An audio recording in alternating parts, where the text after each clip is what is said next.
Town. What's up? You know what time it is. It's time for the best 120 minutes of your day. The Chop Shop, the nation's #1 urban sports talk show, and also your midday sports happy hour. Yours truly, Robert Hatter, alongside Jim Hicks, coming to you live from Houston, Texas. But we're broadcasting all over the world via Facebook Live and YouTube Live. It's terrific Tuesday, as a couple of Lonnie Green and Tori Raspberry so eloquently said. I couldn't have spoke it better. Terrific Tuesday. But, first off, we got to start with doing, I have to recognize our starting five. Those are the five people that signed up to the first Facebook feed or YouTube feed first. And I got them all set up here. Oh, I see everybody. Let me see who came up first, though. Okay. Rod Wells, Mindy Collins, Lil Rick Wilmore, Sonia Billingsley, and Maite Cora. Oh my God. Hey, Maite, I think that's I don't remember you. I think this might be your first time. And love to see when the women, y'all know I am. I love to see when the women come on first. And my sixth man of the day is Gary Sinclair. But shout out to everybody. I see you out there, Alex. I see you, Thaddeus Moody. I see you, Corey Willis, Kevin Allen, the Silver Fox himself, in here early today. TSU finest. What's that? 90.9 KTSU finest. Kevin Allen is in the building. Hey, Marissa. Hey, Kim. Who else I got? Let me see what everybody. Robert Risens, Marcus Johnson. It's so many of you. Derek, where you been, baby? Jessica Brooks. I'm just going down. Hey, Tori, Dr. Newsom, Kenneth Gamble. Thank you, man. So much, man. Let me tell y'all something. I know some people, when they throw out information like that, and it was it was his assessment of what was going on, and I loved it, King Gamble. That's why I saw the tweet and I talked about it, because all you trying to do is make certain things happen, and but we'll talk about that a little bit later. But first of all, I want to share something. Do me a favor right now. It's what I want y'all to do. Y'all help me. Let me get to my. I would love for you. This is what I want. I want you to text somebody. I want you to tag somebody. I want you to tell somebody that the Shop is on right now. Of course, I want you to share. Of course, I want you to like. But I want you to text somebody. I want you to tag somebody. I want you to tell somebody that the Shop on right now. But I can't start this afternoon nowhere but in Brooklyn Center, Minnesota. And as we sit here in Houston, I'm sure what I'm about to say in the next 30 seconds, 40 seconds, 100% of you already know. But let me run down what happened. And you can have your comments, and I just want to see how the sports community is reacting.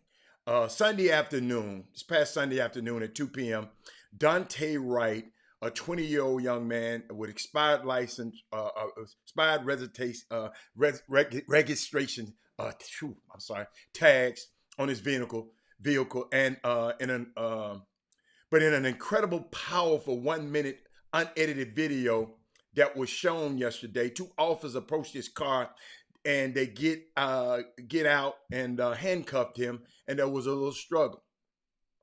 And a third officer, a female, 26 years on the force officer, comes over and threatens the use of a taser.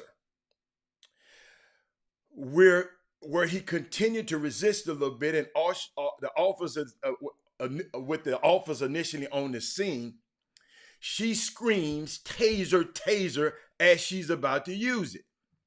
And according to the words, according to the words of the Center Police Department, the Brooklyn Center Police Department, accidentally discharged her weapon, which is their vernacular for shot him with her gun, as opposed to tasing him with a taser. This is where we stand now. Protesters have been out there. This is happening. 10 miles away from where the Derek Chauvin trial is on trial, y'all. All the sports teams and sports is weighed in again. Y'all, it's nonstop, y'all. Every day we're having this same conversation. Somewhere in our country, police officers are abusing their privileges, and they are excused being there are excuses being made for their behavior. A lot of it's been caught on video. Imagine what has not been caught on video, Jameson. What do you think the police near think you this is what I was thinking about. Wouldn't you think the police in that area, Minnesota, near the Derek Chauvin file is taking place, in their mind, shouldn't they be thinking about that?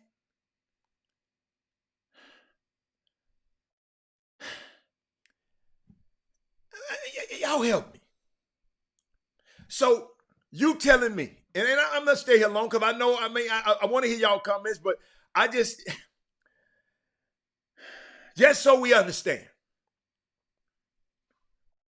The official explanation is that the officers who pulled over Daunte Wright for an expired tag only meant to shoot a disabling electronic current through his body. Let me repeat that, so we can understand. The official explanation is that they wanted to tase it, shoot a disabling electronic current through your body. Wow. I just wanted to share that with y'all. I didn't want to go no further without sharing that with y'all, but I got something else for y'all. I thought about y'all yesterday, and I was going to share this yesterday, but we're gonna get to Jimmy. Gonna come back. We're gonna talk about the line. We got this guy that has the the Twitter handle Lying Ass Scouts, and he says some unique things. I wanted to share with y'all, but I was thinking about something. I came across this podcast, and I recommend y'all checking it out too. The podcast is called Black People Stop the Excuses. Each one, teach one. It's on Audible. I'm trying to get my thing focused here a little bit better. Yeah. Oh, that's better. Oh, because it was bothering me because my focus wasn't right. Yeah. I'm back. I'm back, y'all. While that sounds good on face value, but it's a podcast. It's called Black People Stop the Excuses. Each one, teach one. And I'm old enough, y'all, to realize that everyone don't have mentors in their lives or somebody competent that can coach them. Okay? I'm old enough to realize that. For many of us, nobody ever showed you the necessity of strong credit. A lot of us, nobody teach me that. They didn't teach me that. Nobody ever modeled for you why making investments was necessary. Okay? Nobody never demonstrated to you the principles of delayed gratification. Home ownership for many of us in your family was never celebrated. Okay? Education was sold as a mild inconvenience. Okay? And yet you find yourself today wanting more of your life. If anybody been there, I have. Let me put my hand. I have. I want more from my life. But in spite of your upbringing, you've been able to pull yourself toward entrepreneurships. We got entrepreneurs on this feed. We got an entrepreneur, Key Fob, that's giving that's gifting several of our ladies on the Facebook and the YouTube feed and the Boom Boom Room gift. We in spite of all of that, y'all, a lot of us still have a pull toward entrepreneurship. Let me get this straight. Everybody's not going to be an entrepreneur. Okay, everybody's not. I'm just sharing something with you. This young lady named Tiffany Howard, who is the professor at UNLV and a senior researcher for the Congressional Black Caucus, she divulged in her report last year. Check this out. I want y'all to check this out, and thank y'all for commenting on the Dante situation. Thank y'all. But in her report, she reported that. Check this out now. Yes, I know. Thank you, James. That's all over the news, James. Yeah, everybody know that James. Help us out with something that we don't know here. Okay? Help us out. Yeah, everybody know that's national news. We try to talk about a little something that did. We try to talk about. Give us a take on what you think about it, James. And let me finish. This is Tiffany Howard, which is a black woman. She did this report. She said that black-owned business. I didn't know this, y'all. That black-owned businesses has created more than 1 million jobs. Okay? And generated over $165 billion in revenue. Okay? It's a report she did last year. That is what black businesses have done. Check this out. The median net worth for black business owners is 12 times higher than black employees. 12 times higher than black non-business owners. Okay? It's Tiffany Howard's report. Look her up. The reality is that sometimes you have to utilize remote control mentors. I'm going to repeat that because that one new, Chuck McGowan. In reality, sometimes we have to utilize remote control mentors. You can't get to somebody in person, but you can model what somebody else has done. Hey, Cheryl, what's up? Hey, Cheryl. Cheryl, where all the rest of that name? Cheryl, I'm going to get back to you in a minute. You know I remember you, Cheryl. Where the rest of that? Cheryl, you had a long name. You didn't shorten the name on me right here. You got to talk to me. We got to talk. Okay, hold on now. Remember I said we got to have remote control mentors. Because we can't get to everybody in person, y'all, especially now. Model what somebody else has done, okay? Those are people that you study from afar because you don't have access to get to them up close. In other words, you know what business you want to go in. You know something you kind of gravitating for. Find somebody who's done great in that business and follow and model them, okay? Check this out. Robert Haller, I wish I can wake up the hundreds that were killed in the Greenwood district in Tulsa, known as Black Wall Street. I wish I can go wake them up. You know what I would ask them? If I can go, all of those people who got killed, who have built those businesses out there, check this out, Paul. I wish I can wake them up. And guess what I would ask them? Paul, Miranda. In 1921, how did you own your own hotel? In 1921, how do you own your grocery stores? We don't even own none now. Here. In 1921, how did you own movie theaters, jewelry stores, department stores, libraries, salons, nightclubs, taxis, hospitals, banks, law offices. In 1921, y'all, that's what I wish I could wake them up. How did you do all of that with no affirmative action? How did you do all of that with no stimulus check? No congressional black caucus? Yes, Brandon. Planes? Yes. Brandon. But Brandon, I ain't gonna ask him about the damn planes. Because if I ask him about all this other stuff, Brandon, I'll be able to buy my own plane. I ain't worried about what they got. I'm worried about how they acquired. Because if you got, Brandy, enough money, you can buy a plane right now, Brandon. Or you can lease one. I know you can lease one, Brandon. How did you do it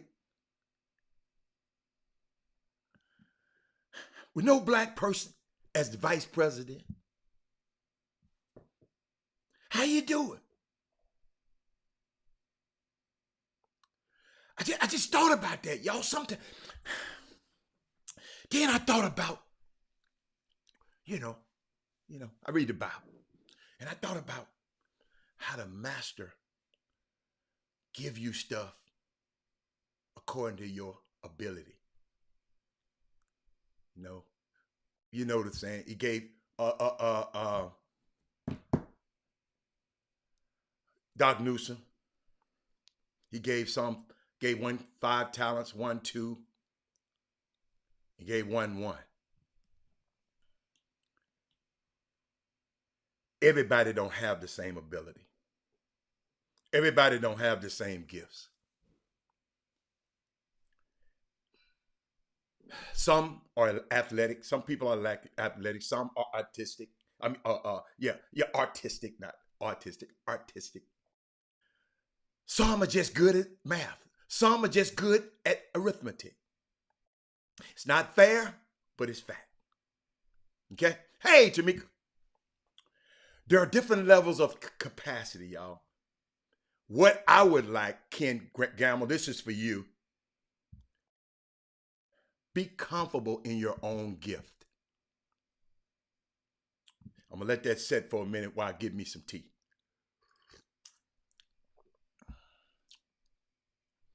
Be comfortable in your own gift. I can recognize, Ken Gamble, I can recognize somebody else's gift without me being threatened. Because I know my gift. I'm going to repeat that one because that one going to go over everybody's head because they still thinking about young Dante right now. I understand. I can recognize Paul Miranda. First of all, you're right. I'm glad somebody else need to write that down. Be comfortable in your own gift. I can recognize someone else's gift without being threatened. Just because Paul Miranda doing it, I'm not threatened by it. No. Just because Clyde Jackson got 2 of the best summer basketball teams, 15 and 16 in the region, I celebrate him. I can recognize he got a gift for that. I can recognize somebody's gift without being threatened because I know my own gift. But most people who are adversarial in your gifting, hear this, Ken Gamble, are not comfortable or have not identified their own. Yeah, I'm preaching. Yes, a preacher gave me this inspiration today. Yes, he did. But I'm not really preaching. I'm communicating life to you. This life. If you know what your gift is, you wouldn't be mad at my wrapping paper. Maybe I need to repeat that one. If you knew what your gift is, Ken Gamble, I hope you hearing me right now. If you know what your gift is, you wouldn't be mad at my wrapping paper.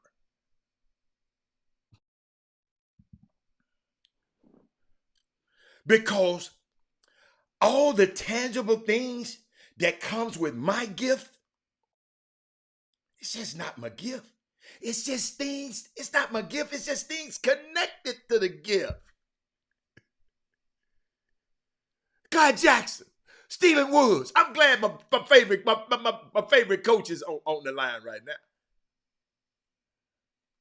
Stephen Wood is gifted at doing what he's doing. John Newsom is gifted at doing. And I always celebrate and I always recognize these guys. Because I'm all right. Hold on, I ain't through with y'all. I get excited sometimes about this stuff, man. Because even when the master gives you a gift, Paul, you're going to have to hear this one. No, Kenneth Gamble, no, I'm not telling you to be mad at nobody. No. I know you ain't mad at nobody. I said, listen. See, you listen. Just not personal. I was just talking to you because you made them comments talking about we got to work together in unity. Yeah, but all of us are not going to work together all the time. I told you the story. Kenneth Gamble, do me a favor and go back in history and find out that all the black leaders back then and all through history, they did not work with each other. It's okay. Guess who we got on the air right now? Coach Leah, Institute of Arts, Academic Leadership, and Athletic Excellence. Coach Leah is in the building. The lady who sponsors the Women Rock Wednesday is in the buildings. So let me finish. Y'all, let me finish. Even when the master,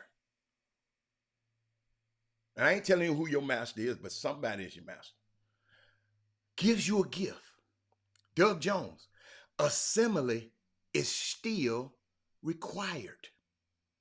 And batteries are not included. Excuse me.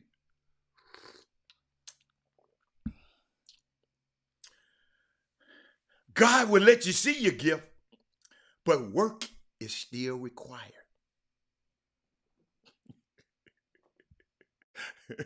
Let's raise entrepreneurs, y'all, and not just employees. Some of us gonna be employees, all right to work. Because if you don't work, you don't eat. That's in Thessalonians, Thessalonians somewhere, I think. Dr. Newsom, help me out. I think you don't work, you don't eat. Yeah, you gotta work. But let's raise entrepreneurs and just not employees. You remember? I told y'all about that long time. Maybe I need to bring that one back. I need to talk about that again. Check this out, y'all. Excellence is never rushed by time. Let that sit there, Dr. Newsom. Don't make the mistake of giving the responsibility of don't make the mistake. Check this out, y'all. When God gave 1 5, he gave 1 2 talents and gave one. This is what I'm gonna do. I'm gonna bring it to y'all. He gave 1 5 bags. He gave 1 2 bags, and he gave 1 bag. The one with 5 bags, when God came back, he had doubled his bags. The one with 2, he came back, he had doubled his bags. The one with 1, he buried the bag in the backyard and came back, and all he had was 1 bag. God said, wait a minute, hold up, player. Come on. I gave you that to work it, not buried in the backyard. Let me get there. So don't mistake of the giving the responsibility of 5 and 1 can't manage the 1. Don't make the mistake of giving the responsibility of 5 in your life. Give that responsibility of 5 to somebody who can't manage 1. Because to maintain, really to me, is a sin. Because you're missing the mark. That's all sin means, missing the mark. I expect double. If I give you 5, double it. If I give you, and hold up, y'all should be saying this to the people around you. Chris Walker gave me and Jimmy this show, and guess what? We quadrupled it. He left, came back to show what's, y'all know. If I give you 2, double it. Put your hand to the plow. The one that got 5, he went into business. The one got 2, he invested it. The one that got 1, he didn't do nothing. And see, y'all got to realize now, Lawrence Johnson, secretly, some of us sometimes have jealous friends and best friends. Some of them are a little jealous.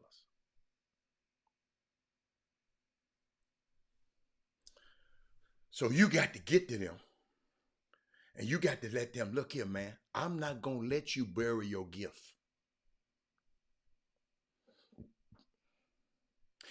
This is what you tell them. I'm not going to that funeral. You're burying your gift. I'm not going to let you bury your gift. 500,000 people, man, died during COVID. But he left your butt on this earth. We got to do something with it. Maybe I need to repeat that. 500 died during COVID. And maybe more. But he left you here. There's something you need to do. Chop shop. Something we need to do. You have an assignment, Dr. Newsom, that can be buried. Chop shop. Leah, Coach Leah, you got an assignment that can't be buried. Guess what we're going to do now, y'all? All of us. King Gamble, we're going to cancel these funerals. We're not going to let our friends, y'all got dreams. That we got several people on this. I see how y'all meeting with each other. Y'all getting to know. I saw some guy. I got this. So I see you on the Facebook feed. I met you doing a basketball tournament. We ain't going to no more funerals, man, out here, y'all. God expects us to grow. Your master expects you to grow. Jay Morrison, y'all.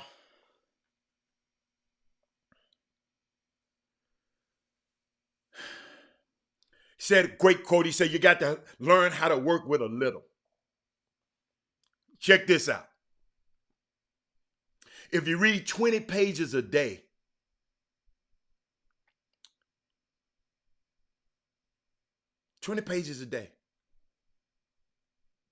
you read 20 books in a year, however many books in a year. If you save $10 a day, $10 a day, think about how much you have in a year. Just a little. If you run 1 mile a day, it's 365 miles. If you became 1% better today and every day, y'all, we just got to do better. We got to do better. And that's why I love this community. And sometimes I be inspired because I know y'all reach a lot of people. Paul Miranda reaches a lot of people. Stephen Woods are control of young men's lives. He's an educator. He's a coach. Coach is an educator. Coach Leah, she formed an institute to help your kids and help you, women who are in male-dominated societies. King Gamble, he's over young kids in a program.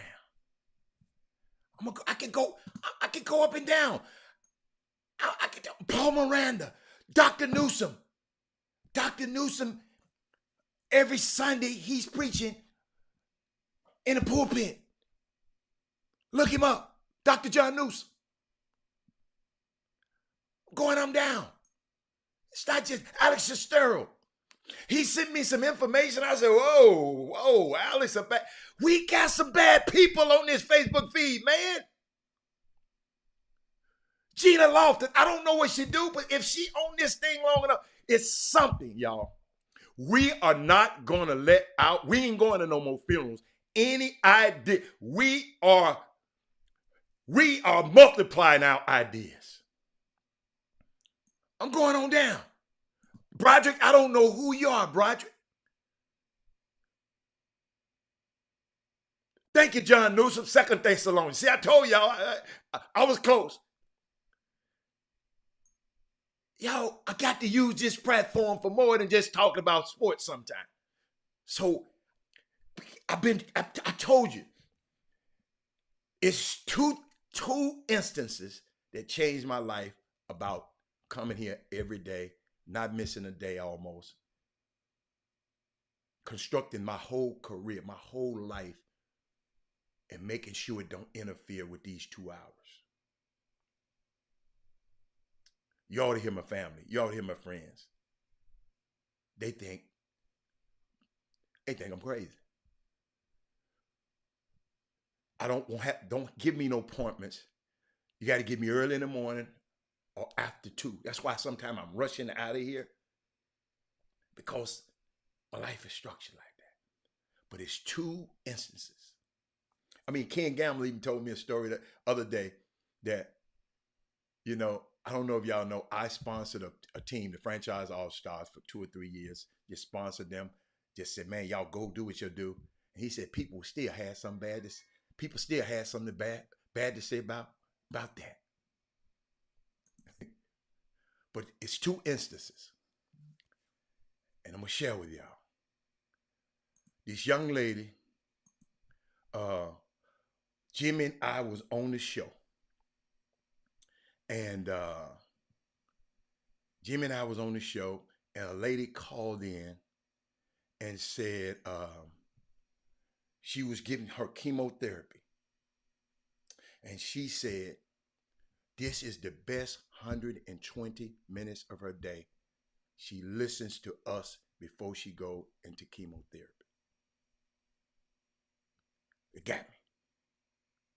Another thing, lady sent me a letter saying, thank you for helping and saving my son's life. You helped my family. I asked her, I emailed her back. What did I say? I don't know. I still don't know to this day what I said.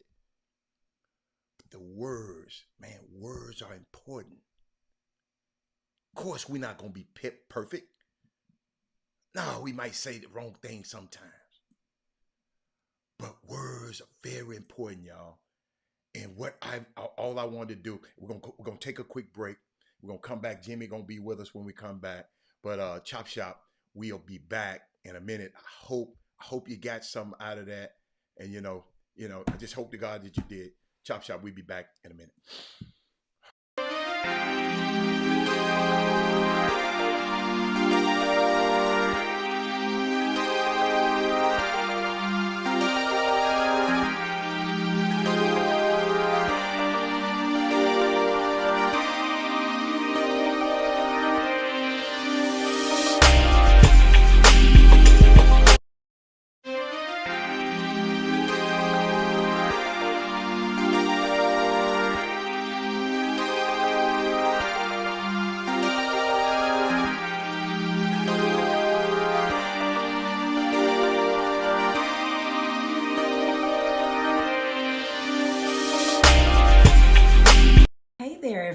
Tammy Allen here, your relationship coach. Tell me, do you and your partner feel like you're struggling to communicate and have begun living like roommates? No need to worry. I can teach you new, healthy communication skills to improve your relationship. I provide coaching via teleconferencing from the convenience of any location, including your own home. Call me today to schedule your first appointment at 713-597-4499 Or you can find more information at my website, www.allencounselinggroup.com. I look forward to working with you.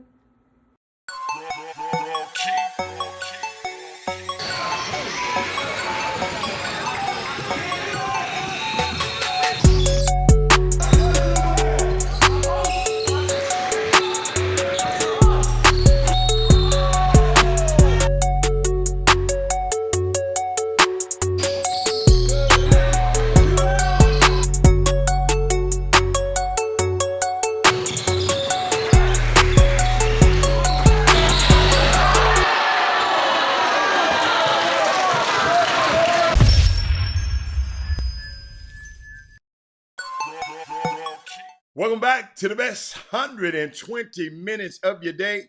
The Chop Shop, the nation's number one. Come up a little bit, Jimmy. The number one urban sports talk show, and also your midday sports happy hour. Yours truly, Robert Hatter, along with Jim, the cheat sheet, the legend Hicks is in the building. Jimmy, I got something for you. I want to see.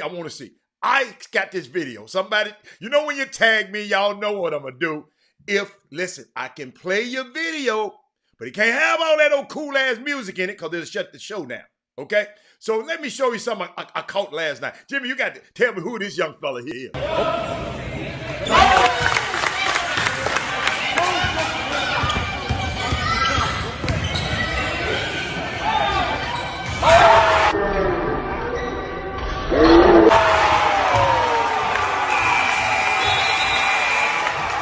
Jimmy, who is Xavier? Hold up, what is that? Xavier. Hold on, let me look at that. Xavier Owens. I mean, I don't mean to get into high school right now, but who is, and they say he's young. Who is that? He goes to Klein Kane High School. Okay. Klein Oak, one of those two high schools, but he plays the Houston Defenders. That's my man. Y'all Kane. tell him I don't know him, but he's my man. When you ball, he got the call. He got the call today. Tell him, he's no stranger to the greater Houston area. He's one of the top 20 players or so in the area. This young man, so he's not ain't like he's a sleeper. Okay. So him converting and punctuating that game with a winning basket at the buzzer is that was at the buzzer? Yeah. I didn't know that. Okay. Mm-hmm. Okay. All right. So that's a start. Everybody has that signature turning point in their career. So maybe this can launch him and thrust him into a direction towards more Division I coaches would take notice. But at the same time, I'm gonna tell you something, guys. We say that too damn loosely. Grown folk. What we say? Yesterday, we said, D1, and we know that they're recruiting out of the portal. Right. And we know that means we know the odds are going to be against a lot of kids. We keep saying D1. And guess what? Every kid out there ain't trying to go to college to sit on the bench for the first time in their life. I got you. Okay. So first, you have to determine and distinguish which of these what cloth is your kid cut from? Is he cut from the cloth? I'm going to tough it out. I'm going to go and I'm going to win my position. I'm going to go and I'm going to take my lumps, earn my keep. Or is he cut from, in other words, is he from the microwave or is he from the oven? Okay. All right. You want it quick or you want to get it good and baked? How you want it. And that's a lot of these things. So I had to catch myself. Like D1, hey man, hey. We know he's a D1 talent. He's a D1 prospect. Okay. But at the same time, dude, these dudes, do you understand recycling? That's what they're doing right now. And guess what? This morning, the AAC, that's the conference with University of Houston, Memphis, SMU, and all those guys in it. Guess what they just announced? What they just announced? Effective immediately, you can transfer in the conference without sitting out. Wait a minute. So hold on. So you can that blanket waiver that they gave that you can go in the transfer portal. it had some stipulations on it. You couldn't go conference to conference. See, I didn't know that. Yes. Okay. I got you. Okay, good. So now that means a Kendrick Davis. Well, he going to the league. Kendrick going to the league. Did he sign? Jim, he declared. He declared he's one of the guys on that list that declared. Well, I mean, when you declare, you still can go back if they let you back. Yeah, that's their option to fill that slot. I don't know who even signed. I don't know all that. But he ain't got he was on the list with no intentions of coming back. I put it like that. I got that information somewhere. I'll get it. And speaking of that same conference in SMU, Darius McNeil, who understand, he's at SMU. He has committed to UTSA, University of Texas San Antonio. They're already. Whoa. A guy that left here and went to Cal, the Pac-12, came to SMU, the ACC. Now he going to who else? What's the name of the school? Texas Arlington. What conference they in? Come on, man. No, UTSA. I'm just San Antonio. What conference they in? I'm just Jimmy. I'm trying to learn something, man. It's going off my mind for UTSA conference. You guys put it on there. I mean, now what you about to say? What's your point? No, I ain't got no point. Because you trying to be messy. No, don't say it. Don't say it. I ain't got no point. I'm just saying. I'm just saying. You go from the Pac-12 to the. No. Okay. Well, ain't no point. Not the first. Let's not understand. No, I know you said they usually draft down. They usually come down. Why did you just stay at Cal? Because your ass didn't play in the next place. And Jimmy, he started at Cal. He started at Cal. Almost 30 minutes a game. Did not start at SMU. But he's going to probably start at UTSA. He better. Where you going to go up there? Where you going to go to Boogaloo State next? No. Come on, Jimmy. Come on, Jimmy. I think I'm trying to figure what's the moral of what you just said, because I don't know. Most kids transfer. I said it before. Most transfers are down in the budgetary level, meaning that wherever you were, most kids go down. He did. You can count the ones that will go up on one hand from your city, DFW, Houston. Your transfers. Ashley, that one don't fly. She said maybe he just want to be closer to home. Ashley, Dallas is just as close as San Antonio. What, an hour? Okay. So he want to be an hour more closer to home. Okay. Come on, Jimmy. Come on, Jimmy. Jimmy, sometimes now I understand why these kids do what they do. But hell, Alvin Brooks was right there in Lamar with a fresh start. But I'm not mad at going to UTSA. I mean, guess what? I ain't mad at none of it. Jimmy, when you tell me something, I just question it. I'm not a guy just going to sit up here. Okay, Jimmy, you said that. I just said, Jimmy, look at the pattern. I mean, I don't know what kind of pattern it is. Okay, well, 45 more minutes. Okay, down. Okay. No, I mean, he just understand the opportunity, the blatant opportunity to probably play was right there and visible. And wait a minute, UTSA, ain't that's where Curry is at? Yeah. Jordan Ivy Curry. Oh, Curry ain't getting up no minute. Jordan Ivy Curry ain't getting up no minutes, homeboy. Well, they got 3 guard spots out there. That's just one. Jordan, we'll see how that goes. Yeah. To be continued on that. My thing is, everybody has different things and reasons why they go to different schools. Maybe some connection. Maybe one of the assistant coaches might have recruited him, been on him for a while. Maybe somebody that knows something. Maybe a buddy that transferred from somewhere else. Think about it. Speaking of buddies, University of Texas has 2 players whom were reserves this past season. Royce Ham and Donovan Williams. They both are going to UNLV. Somebody who went out to UNLV that they follow? Well, not necessarily follow, but they got a new head coach, and Brandon Chappelle was assistant coach Brandon at Lamar. Chappelle. I know somebody knew. You had to know somebody, Jimmy. He played high school ball with Kendrick Perkins on those Bowman Ozan.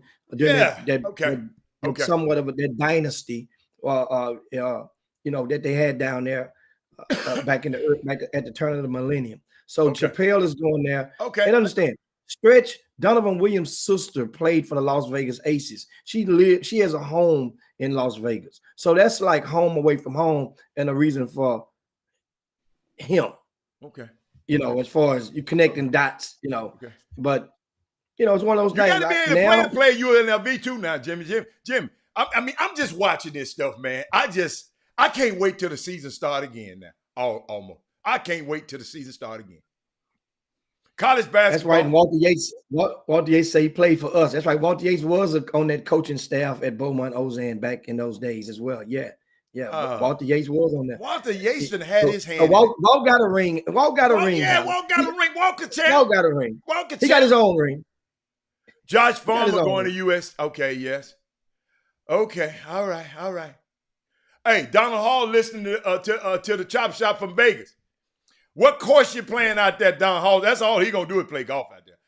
What course you playing? That's all he gonna play golf. And also while you wait on that response, want to just take out the moment to remind any of the viewers who have yet to pick up their items. I think Donald Hall.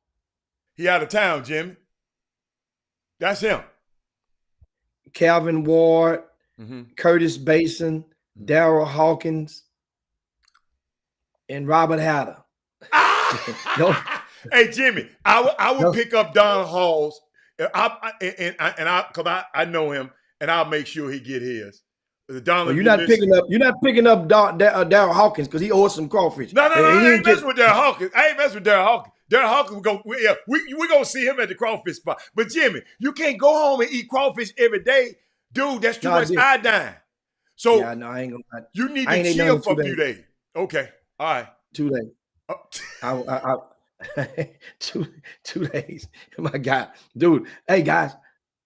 This man said I can give him a shout because he's part of the basketball community. Who? And it's a brother that's retired. But this dude, with the I ain't gonna say his name. He delivers anywhere in Houston if you buy 10 pounds or more. Give him a plug. 10 pounds. I get his flyer somewhere. I got flyers somewhere. Give him a plug. Give him a plug. And 10 pounds or more. I don't think I have one in this bag. I know it's one in my other bag. Yeah, we'll get it. We'll get him. 10 pounds or more, they deliver anywhere in Houston. And guess what? They delivered out to the Kingwood Live on Saturday. He bought 15 pounds, then came back and bought 10 more pounds on Sunday. I mean, dude, like seriously, like good. Like really. Let me tell you something. If you wanted me to you evidently didn't want me to come out there. Because if I'd have known that, I'd have came out there for them. I'd have came out there for that, a little that right there. I wouldn't have went inside, but we could have ate them right there out on the patio somewhere. We got a message. I see Sandra on there. Shout out, Sandra. I almost missed that one right there, boy. Sandra got some. Yeah. Go do it. She's looking for a great, dependable scorekeeper for a youth basketball event this weekend that lives out in the Stafford, Missouri City, Fort Bend area. If you know somebody that live out that way, that's reliable scorekeeper. That means you're keeping twos if they hit a two, you're keeping three if they hit a three, you're putting a goose egg if they shoot a free throw, leave it blank if they miss, circle it in if they make it, not stick men. Is this a one-time deal, Sandra? It depends on how good they are, I guess. I would assume, depending on how good they are. If they are good, then they will have work every doggone month, every other week. But that's the email address. If you know anybody that's, understand, it's something cool for like little high school. Yeah, high school kid. Person they don't have nothing to do. Yeah. I mean, hell, one of you guys may just want to sit there and watch some basketball for a weekend. Get paid for watching basketball and logging in some. You don't have to be a kid. You might be a grown. Yeah. Yeah, so give an email. I've seen it. So that's one of the things also Let is me an post that opportunity. up If you there. have if you are a small business operator or a manager, feel free. Some of you guys may not have it in your budget yet to advertise on the Chop Shop, but this platform is a great advertising tool for that could help propel and increase your business flow. Our ads, depending on how many you get, they can be low. They can be low under. They can be low as $15, Mm-hmm. depending on how many you get. Mm-hmm. And it go and understand the reach of the Chop Shop. Oh my goodness. Also, for those who don't have the budget at all, we don't have no hatred at all. We invite you. Mm-hmm. Send a message out on whichever feed you're watching from, Yeah. YouTube or Facebook. Talk about Let it be known what you do and what type of business you have, your address, your email, your email address, or your post it.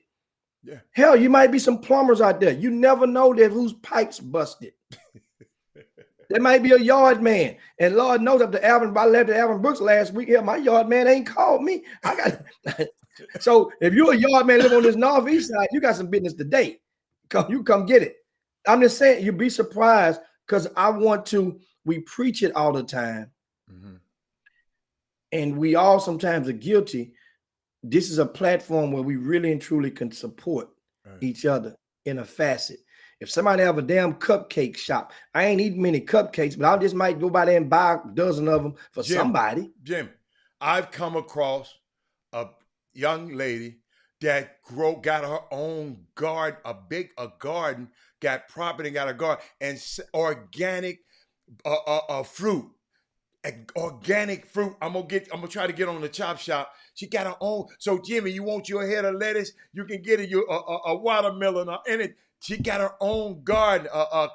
Karina Polk. I mean, I can't wait to go by there so I can meet. She sent me pictures of her garden, and I'm gonna show her. Cause y'all got to realize, man, they got this big thing with black farmers. Joe Biden just gave them $5.6 billion because they were becoming extinct. And I mean, she's selling organic stuff right there. Your beets and your tomatoes and your greens, Jimmy, your greens and what else? Spinach and stuff like that. So I'm gonna make sure. I'm trying to get on for Women Rock Wednesday one day. So we're gonna get on top of that. What else you got, Jimmy? Whoa. Sandra just gave you guys an April special. Okay. If you are a Chop Shop listener, okay, listen up on YouTube, guys. I'm reading this out to y'all. She says, if you're a YouTube listener of the Chop Shop, just YouTube, okay, YouTube or Facebook, period. If you listen up to Chop Shop, she will help construct your ad for free to the fellow viewers. So send her the email. You got an ad. Sometimes like Doug Jones had an ad for Doug Dozen. And he did, needed some spice on it. Yeah. Sandra got it, whipped it up. And guess what? Doug good to go with his flyers. He ready to roll. He can't wait for the next tournament so he can have them on the windshield wipers. All outside, all inside, and the restroom stalls and everything. But that's I mean, thanks so much. That's one way of helping each other. And that's the thing. It shows a benefit for us when we are, I guess, when we're leaning on each other. And so shout out to that, man. That is awesome. That is awesome. No matter what city you're in, it's in a Houston thing. You have a flyer that you're trying to construct. People all over the country watch this show, Jimmy. That's what people don't understand. Exactly. It's not a Houston show. And so we internationally known and locally accepted. What'd you say, Jim? So now going back, I think to a comment that you had made a while ago. I think we were talking, and Ashley had made a statement about, we talking about the kid transferring. Yeah. So not specifically those kids, talking about in general now. This is leading into a topic of discussion. That is the reasons why transferring. She says there are a lot of kids transfer out. She literally know a lot of kids that had to transfer because they had to. So I asked her to elaborate on had to. What you mean by that? Say, well, the coach doesn't want them back. That's right. It happens. I know. And yes, and I just wanted to make sure that she elaborated so I didn't take it out of context. And that is true. A lot of Yeah, people, it a is. lot of times there are players that transfer because they basically force you out. And it's things that can happen. And Why that's the would a coach question. want to force you out? Because to free up their scholarship is one. But why? Why you not? Because he Why? doesn't deem you as a valuable asset in the near immediate future of their program. Okay. And that's normally how, and it happens because the less years that a coach has on his contract, the more stress. If that's not a winning atmosphere or a supreme winning culture, that could be a lot of stress.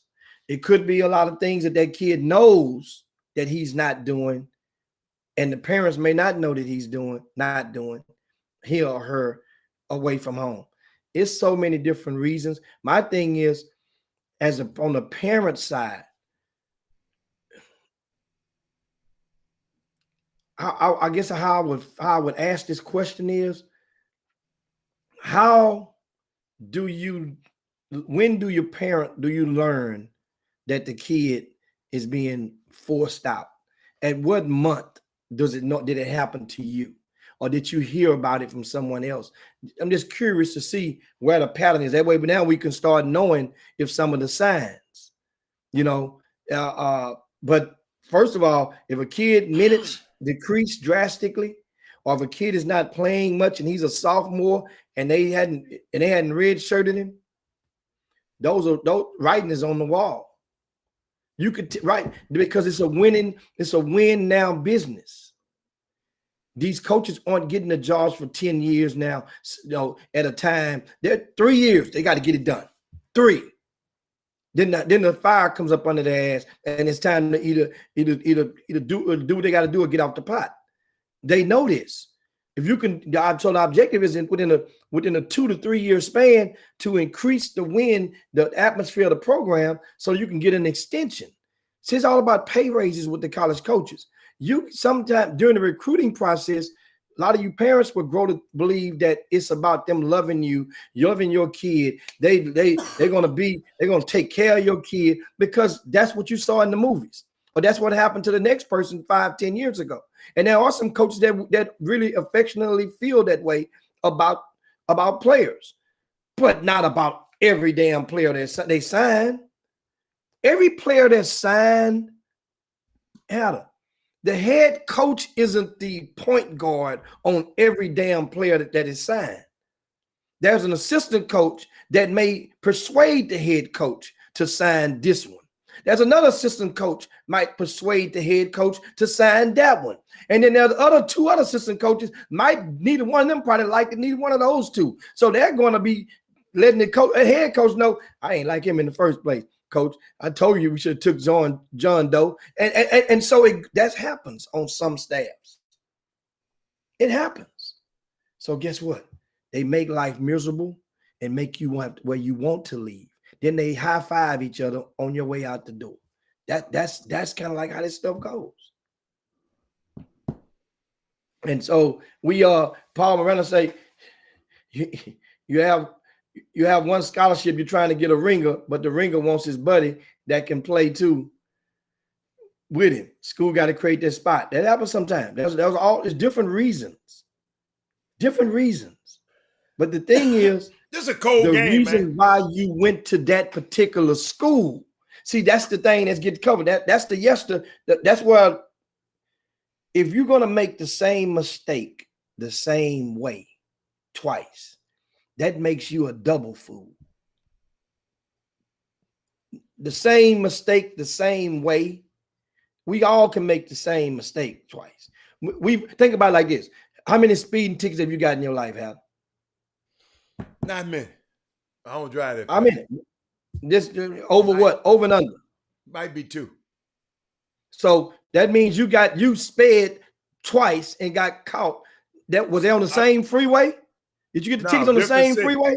Different cities. Thank you. You didn't make the same mistake the same way twice. Right. I mean, if I get stopped one time, I'll be damned I'm going to get stopped again. And I'm going to go and speed again at that same exact spot. I might have did it, Jimmy. I might have did it. I just didn't get caught at that spot again. Well, but not with the same degree of ignorance or reluctance of the rules, you're just not going to do it the same. You're not supposed to do it the same way twice. I done been, listen, guys.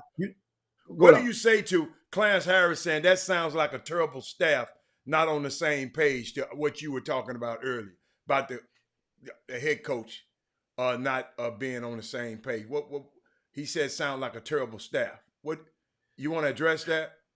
I mean, it's possible. It depends. It could be it could be the foundation of a terrible staff, a staff of assistant coaches. Remember, assistant coaches don't come into college jobs folk with locked in arms. They come in from different pieces, from different parts of the country, different angles, and they learn to grow together as a family.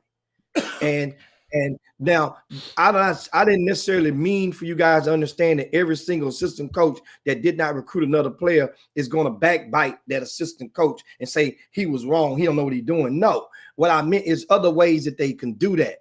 It's other ways. I mean, you can point out every deficiency that you see to that head coach about that kid. Everything he's doing, you can magnify it. Then that's one of the things is planting that seed as the coach will see, damn, man. He's, you know what?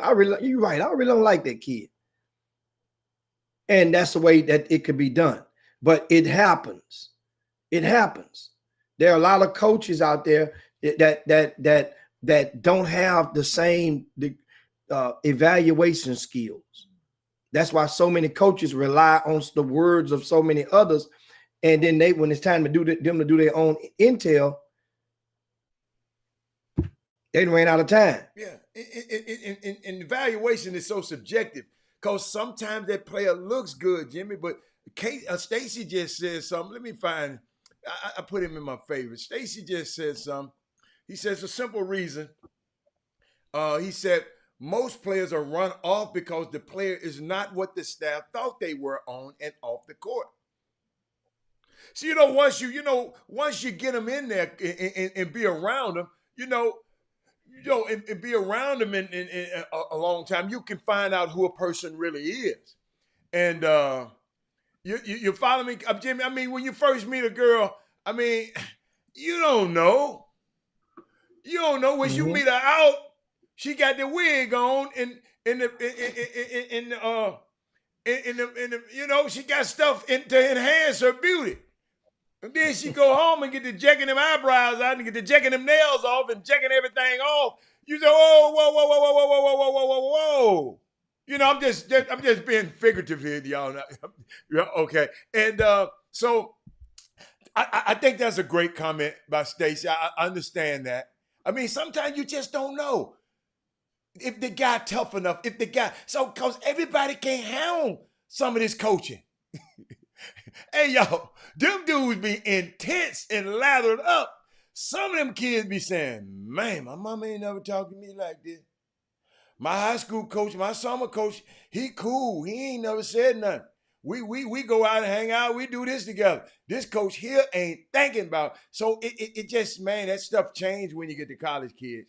And I think more parents should prepare their kids and say, man, all of this old, nice, cool, I love you, it's different when that heat. It's different when that heat get on them. Because guess what you said, Jimmy? Them guys like how comfortable they living. Like wait a minute, Division I college coach told me, he said, hey, Pam, if your son can play, Pam, y'all got to listen to this. If your son ain't playing, it ain't because I don't like him. Because if he can help me win, he told me this 2 weeks ago. He said, Howdy, you need to say this on the show. He said, man, ain't nowhere in the world I can hate your son. That man can help me get a win. He playing. So parents, get out of that. Parents, I don't never want to. He just got it in for him. If Junebug can help him win, he don't care if he's a baboon if he can help him win. What's that saying you always said, Jimmy? What would you be saying? How you tolerate your talent outweighs your problem. If your talent is bigger than your problem, that's what you used to say. If your talent is bigger than your problem, you stay. So parents, he told me to tell y'all that. I promise you. He said, you can say it on the show, just don't say my name. This a head coach said this. and of course, Matt over in Atlanta says that we on both sides, we need to do a better job with the intel. We need to do a better job with the intel. And that's for true. But you still would never know, Jimmy. I just wish that somebody, that more college coaches, and I tell them all the time, would just take heed. More people, more grassroots coaches would start just keeping a personal ledger of the players that a person solicits to you as whatever. And that way now, in due time, did they get it right? Did they get it wrong? They hit the mark, and they missed the mark.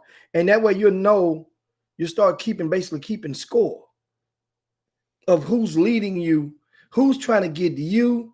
Put it like this: which people are trying to truly help you, or which people are trying to truly get you to help them. You talking about college coaches versus summer coaches? A college coach versus the influencers. Okay. Right? Okay. The scouting service guys. Okay. Which includes myself. Okay. Right? And the grassroots coaches. Right? Who should be keeping the score? The grassroots coaches should be keeping the score? Well, both at different layers. Yes. Everybody that tells you. Okay. Like when people come telling us, hey, man, this kid can play, man. Hey, you slipping on him. He's the next big one. I'm keeping score. I'm watching how many you get wrong. Because that means now you really ain't trying to help me. You're trying to get me to help your damn ego. Oh, I got you now. I got you. So the college coach keeping score on them guys. They need to be. They should be. Yeah, it's I time. got you. I got you. I understand it's that. Time. Okay. Why not? Okay. And then what happens then? That way, them guys never know that you're keeping score. They done told you about this guy. They're going to know now, Jim. They're going to know now we on the Chop Shop talking about it, but keep going. Yeah, they're going to know now. You see? And that's the thing. That's what and I think, I really believe, once the score, think about it like this, Hal. Think about a basketball team that's just playing a scrimmage, they call a scrimmage when there ain't no clock on. They got the clock on with the time, but they're not keeping score, right? You can best believe the team that's winning the scrimmage, they know what the score is. Hush your mouth. They know what the score is. I can freaking guarantee you that.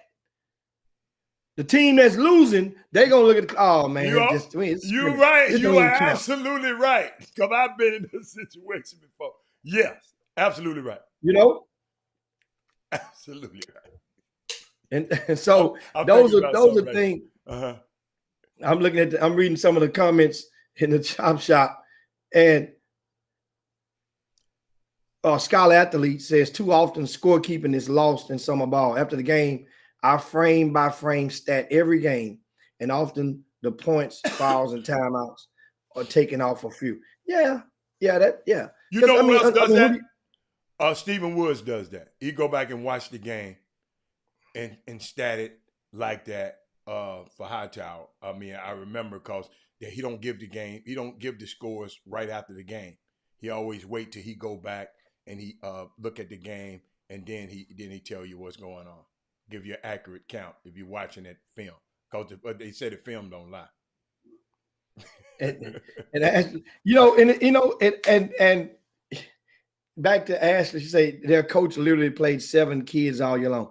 We've been talking about this, Ashley, on the Chop Shop for 4 years. Ashley been gone. Ashley been gone. She ain't been. Even when her son was in high school. Yeah. We were saying. Listen, and I just had a conversation with a parent this past weekend, and they were thinking about in that process about portal stuff, transferring.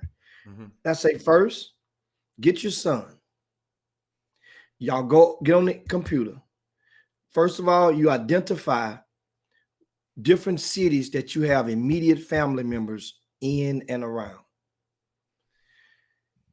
What non-division one schools are located in that area, in that city? That's homework. It ain't my homework to do. That's your homework to do. It's going to cost you about maybe 20 good hours of work if you do this properly over a period of maybe 2 months. If you do it right, you identify what cities do you have immediate family members in, immediate family members whom you trust with your kid. Why? Because there could be a time in every young teenager or person's life while they're away from home that they could experience an off the court problem that they need family. I'm giving you guys free game as we do on the Chop Shop all the time. It happened to me, y'all. It happened to me. And guess what? You can't get there in a timely fashion. Your kinfolk, right? Your brother lives right there 8 miles from the campus. Your sister lives 20 miles from the campus. She could be there and help console your kid. Those are very, very important. Not your third damn cousin who you ain't even seen in 20 years. You're going to think that they're going to see your kid every week or they're going to be there. It's important, but sometimes you can't get it, Jimmy. Like in my case, it was the two head coaches, the associate head coach. And, my son got terribly sick up there. I mean, and I couldn't get a flight out till the next morning. And these guys woke up in the middle of the night and took him. I got out of their beds with their wives and took him to the hospital. And I'll never forget, that's how helpless. I'm glad you said this, Jimmy. I was completely helpless. Jimmy, if somebody had a private plane that I could have rented that night, I would have got it and gone. It was just, I was helpless. And then, Jimmy, I had 2 flights. I had to get on 2 flights to get to where I'm going. So anxiety was building up, so that's great information because I know how I felt. Sonya, Odyssey, Landon, I know how I felt. But sometimes you might not have that family there, Jimmy. So you got to make sure your coaches, and I didn't know those coaches was going to do it. I like the coaches and I love, but I didn't know they was going to get out of their wife with their wife to go get my son and take it. I mean, it was absolutely, man. I'll never forget it. I'm forever indebted to those guys for the rest of my life. But you can chime back. Yes, and like I said, I'm hoping that you guys are taking notes to some aspect because this stuff is important. You only get to make this. You only are blessed enough to get the opportunity to make this decision once. If you get the chance to make it more than once, then that means now you get a chance to correct the error that possibly was made somewhere beforehand. But this is important, and people just gloss over it. And I tell people all the time, pick your school, your cities. Pick your potential cities first. Then you let the school that fascinate, because that's important. We're talking about the 40-year plan. Hell, come on, we've all been to college before. The calf ain't good on weekends. Hell, they serving bologna sandwiches damn near on a weekend in the calf. Jimmy. Not no more. Back then. Not no more. Yeah, back then. You're right. Jimmy, they got DoorDash. Jimmy, they got DoorDash now, so throw that one out the window. Yeah, we get no. We old school. You had to get it out of your live back when we was in college on the weekend. So I mean, but you guys feel what I'm saying? Those family cookout, them Sunday dinners that Aunt Thelma making. Boy, go over to your Aunt Thelma house and they got a plate over there for you. That's good stuff. That's healthy. Jimmy, you just said something to me, Jimmy, and I would like the kids to do, and I don't know how you monitor this, moms and dads, but I would like for the kids, your son going to that school, right? These coaches know the influential people in the community. Young kids, encourage your coach. You want to meet those guys. You want to meet the influence. You want to meet the people in business. You want to be around them. You want to learn how to talk to them. You want to be put in these situations because when you go out into the world or when you go out into the job market or whatever, or into entrepreneurial market, you will have these people that you've met and built a relationship with over 4 years, and you just ain't calling them back. You ain't never met them. Then you want to call and get them to do a favor later. And the reason I say this, I don't know if y'all seen the news, okay? On the news, they talking about what's the guy name? A-Rod. A-Rod is up to buy the Minnesota Timberwolves. You've seen that, Jimmy, right? Yeah, and the girls team as well. Yeah. Did you see the name that was associated with him? No. Mark Lowry. That's the money man. Okay?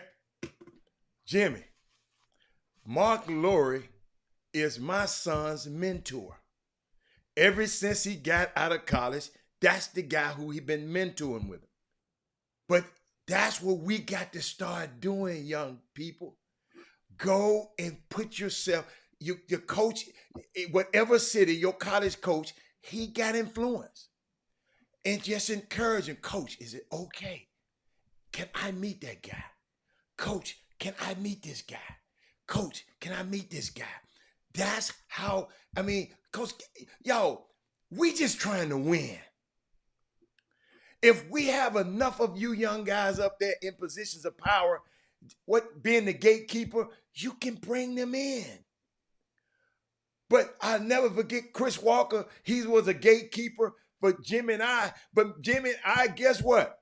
When Chris gave us something, we came and made it better. Yo, we got to, when somebody give you something, when somebody puts you in those positions, man, you got to go get it done. I'm telling you, go meet these people. What if I don't put that in my son's head, he wouldn't think. Now hold up. 5 years ago, 5 years ago, I didn't know Mark Lowry was gonna be the owner of trying to buy this. But guess what? If Robert want to do something with the Minnesota Timberwolves, he a finance guy, that guy gonna look to him. Mark Lowry ain't in the basketball. Robert is the basketball player. So he put himself in a position, y'all, of power. And that's what I really would encourage you, young student athletes. Use your power as a student athlete to put you in these rooms. Guess what? To put you in the room. Chris Walker said this the other day. You want to be in the room. I don't know what my son gonna do with it, but he's in the room. And that's what we got to start doing, putting ourselves in positions to be in the room. And I just wanted to share that with y'all. We got to make that happen. What else you got, Jim? Definitely make that happen. Of course, shout out to Coach James Bailey. He says coaches play wins, not friends. Yes. Yes. That's definitely a bingo statement if there ever was one today. But we're just giving you guys this thought because we're talking about the transfer portal, transfers, and picking the schools, and just offered a couple of tidbits for understanding there are various reasons. Stacey Houston he's listed a couple of them on the Facebook feed in the Boom Boom Room, and there are different strokes for different folks. But the thing is understand the colleges, if your son is in the 12th grade and he doesn't have any traction right now from the Division I level, then right now it just might be a time to reality. At some point, reality has to sit in. It might be a time to sit down with him. What should they say? How about because you don't tell you sometimes you don't try to raise a quitter. You say, okay, I tell you what. What you think about this? What are you thinking? Try to get the kid to talk. What are you thinking? I don't know, Mom. What are you thinking right now? What are you thinking? I think I'm good enough to play that. Okay, so how about we do this? Because I'm down with you. How about let's give this coach a call? If we call him and he don't call us back, let's say in a day or 2 or 3, whatever your time limit may be, then ask that son, okay, at what point are you willing to let it go with him? Get a plan A, plan B. And then now we'll say, okay, so it's not going to be the end, son, because if that's the case and they don't want you, they don't think you're good enough, now it's up to you to get up in there and let's go together and prove all of them wrong. Remember, people use this stuff as motivation all day. Either Mhm. it's going to make you stronger or it will break your ass in half. Mhm. And now you want to go and play the flute. You wouldn't even trust me. Many of kids thought they were going to play college ball. That's why intramural leagues in college campuses they didn't create it didn't change the whole circuit, the whole facet of it. Have you noticed that in the past 20 years? What how intramurals go now? Mhm. They actually travel and play against other intramurals, Hatter. Mhm. Oh yeah. Remember we had Melvin Marks, who was Yeah. telling us about it. He used to be the coach at Yeah. Lone Star College. Yeah. They would play they got Yeah. intramurals that are traveling now like they the real damn team. We Yeah. got a game. Where y'all playing at? Paul Quinn. Really? Who all playing? It's about 6 teams. That's intramural now. All of those are filled with guys that got a whole bunch of patches on their Letterman jacket. Yes. Used to be the dude. Filled with them. Filled with Hey, them. The whole some of them team. would give you plenty buckets, man. I'm telling you. Mixtapes everywhere. Some of them might have paid all type of stuff. You know, I mean, this is what. Guess what though? They're in college and they're advancing, taking steps toward that degree. Yes. Yeah. They're not sitting stagnant. Well, I'm gonna do prep school, then I'm gonna go do another prep school, then I'm gonna go do, then I'm gonna go do I'm gonna go to junior college. I'm gonna take all them introduction to classes in JUCO. So now you're just wasting it and wasting it and wasting it, prolonging it. Then when the kid get 25 years old and still living with you at your house, now you mad, talking about get out and get a damn job. You weren't proactive with helping him to see reality.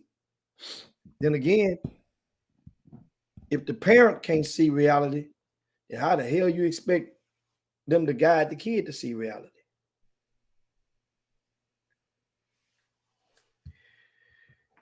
It said it yesterday. Somebody did. Dude, it's a different when you're trying to constructively guide people out of the wrong way, not necessarily saying I'm leading you to the right way, but I'm just trying to tell you from not running off the damn bridge. But that's all. Why is that so associated with being a hater?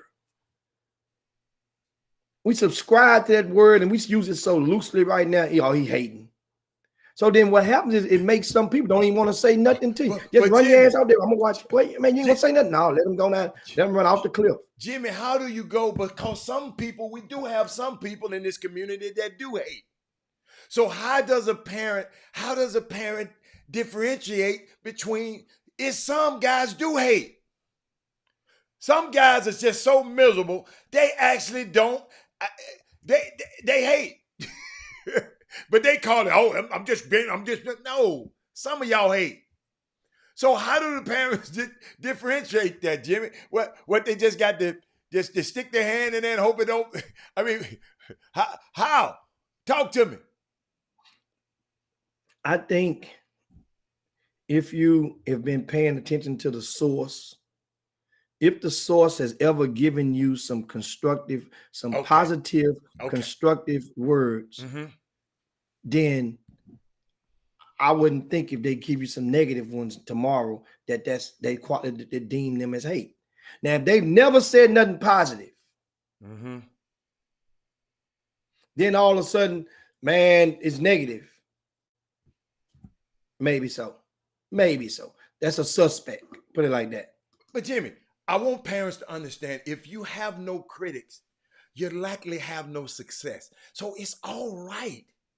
If you have no critics, Jimmy, they ain't criticizing. If you have no critics, y'all, you likely have no success. You can write that down and keep that one. So just keep that one in your memory banks. It's just so much stuff, Jimmy. I was talking earlier about how powerful words is. And Bishop Jakes, I advise y'all, go get this book. Bishop Jakes just wrote a book called Don't Drop the Mic. Jimmy, don't drop the mic. The power of your words can change the world. That's why I watch the words, and I try to watch the words because words are important. Jimmy, what you said, these criticism, they are words.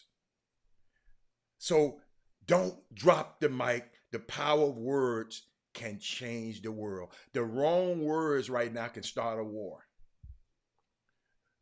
The wrong words. The wrong words. I mean, got a lot, this crazy stuff that's going on in this community happen. The wrong words. So let's just be careful of our words from now on, y'all. And if some be, it's okay to be critical because we're not critical. If you're not having no critics, you're probably not having success. But Jim, I just wanted to share that, Jim, with everybody. Yeah. Can we take a quick break? Yeah, let's go to a quick break, guys, and we got some more stuff to talk about. We got some NBA stuff. Speaking of Minnesota, we got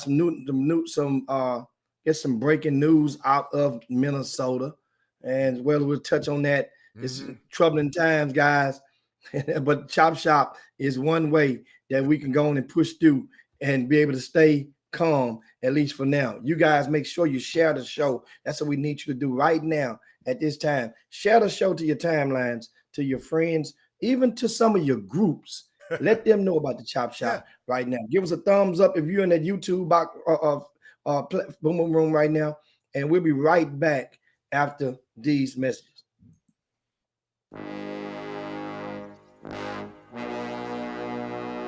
The Cox Pradier Law Firm. Big city, big town, big settlement. Your fight is our fight. Need legal advice? You know who to call. Personal injury, wrongful death, car accidents, premise liability, serious injuries. 1-800-HURT-NOW.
Welcome back to the best 120 minutes of your day.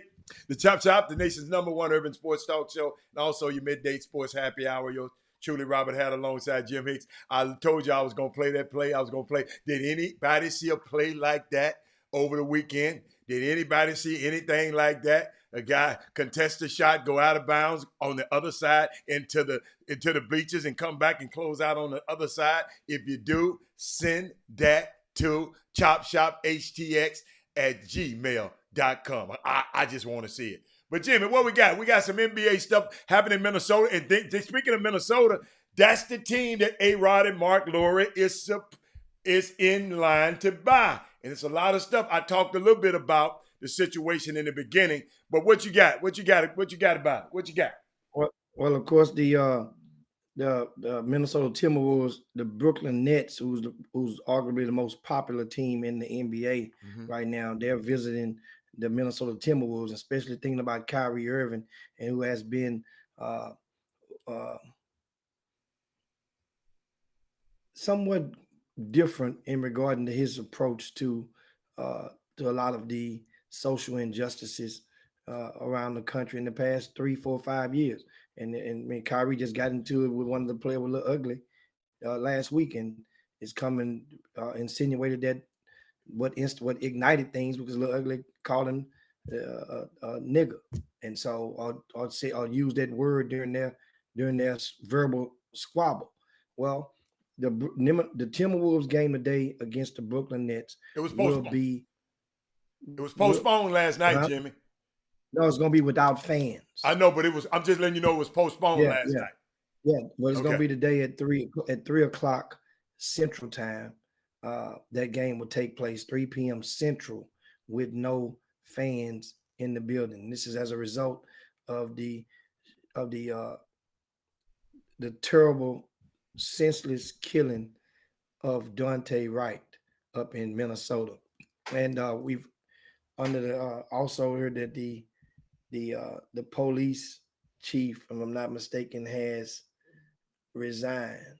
Yeah, the 26-year veteran who is the one of the leaders in the union. She won give That's the officer. the office. That's the officer.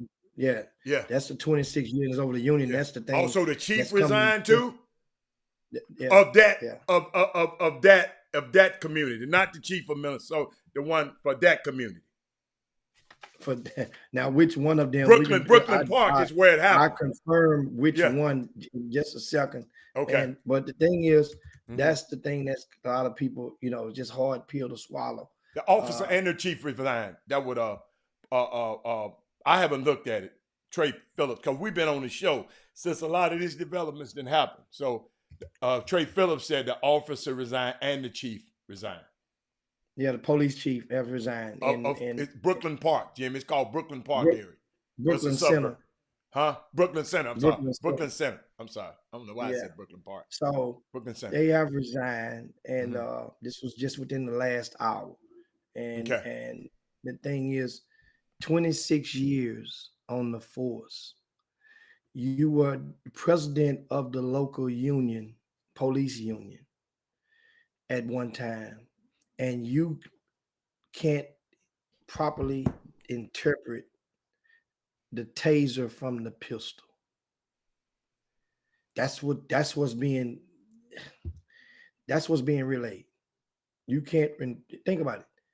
Now, I understand what you said, but you 26 years on the force, you might have developed the skills to say, and on that video, knowing that your body cam was on, you might have cultivated the deceptionary skills to say taser, taser, taser, and know I'm pulling the pistol out, and could have been wanking at the next guy, the co-worker at the same time, and popping that little young boy.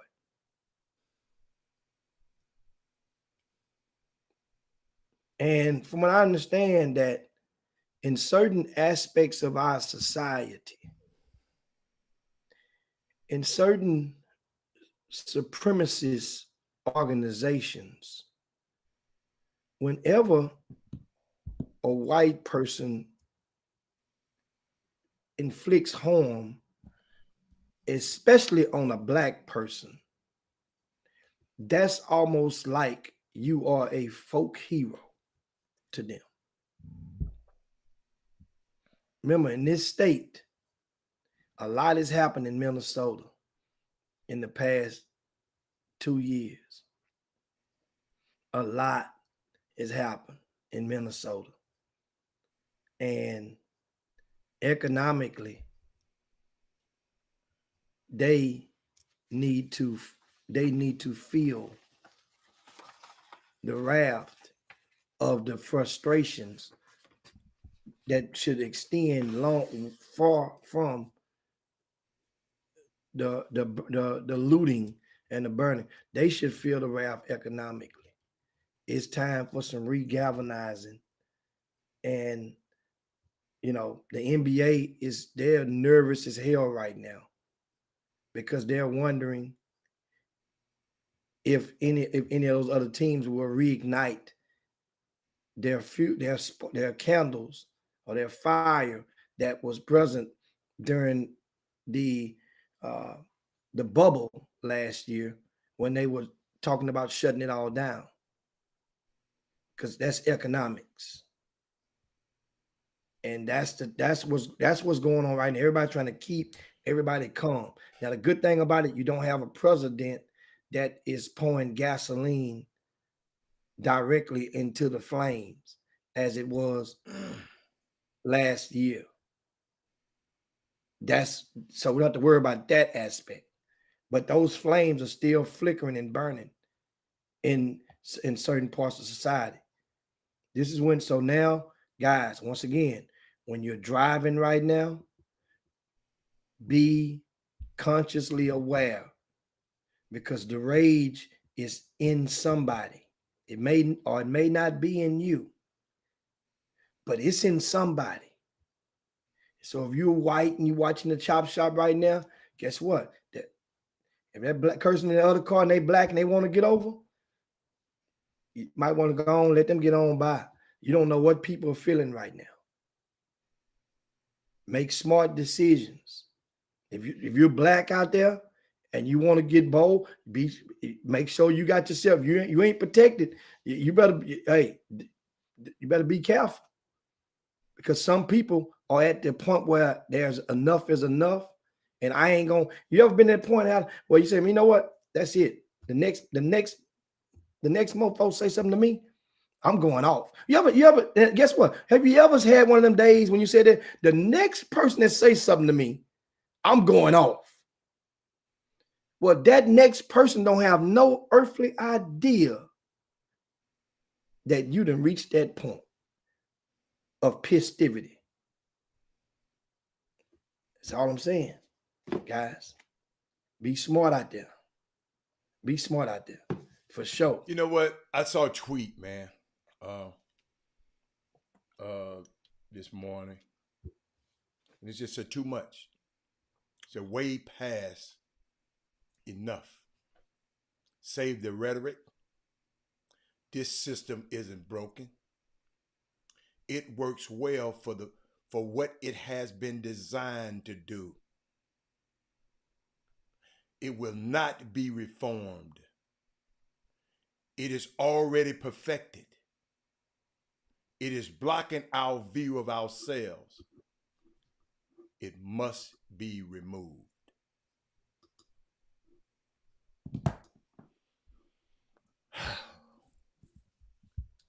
It's unbelievable, Jim. This system, it's doing what it's supposed to do, Jim. Like you said, the wink. This with these people, it's what they've been doing. It's a shame. Little 20-year-old boy. We had a lieutenant in the Army. And the dude said, "You gonna ride the lightning." Y'all, I don't know. I've never been, but I've talked to some people. Getting tased ain't good. You're sending an electric current through your body, Jimmy.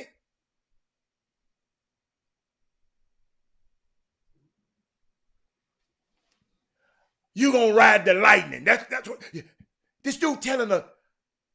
I've been in this. I'm a veteran too. You gonna obey my orders. That stuff happened in December, y'all. I hope y'all know that. And they just fired this dude. Now, I'm talking about the instance with the black lieutenant in the Army, what service of government is. Jimmy, this system, this guy said something, man. He said, too much, way past enough. Save the rhetoric. In other words, say the bull crap, all that running your mouth. This system is broken. It works well for what it has been designed to do. It will not be reformed. All that reform, she was a part of reform. She the one that lady, the 26-year-old veteran, she was the one who used to have sensitivity training and train some of these officers.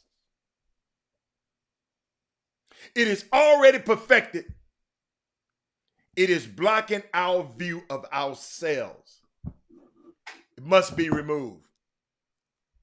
Must be removed. So when you just said, man, y'all be careful out there. We shouldn't have to live like that, Jimmy. I have to have that talk again with my son. No other race have to have that talk.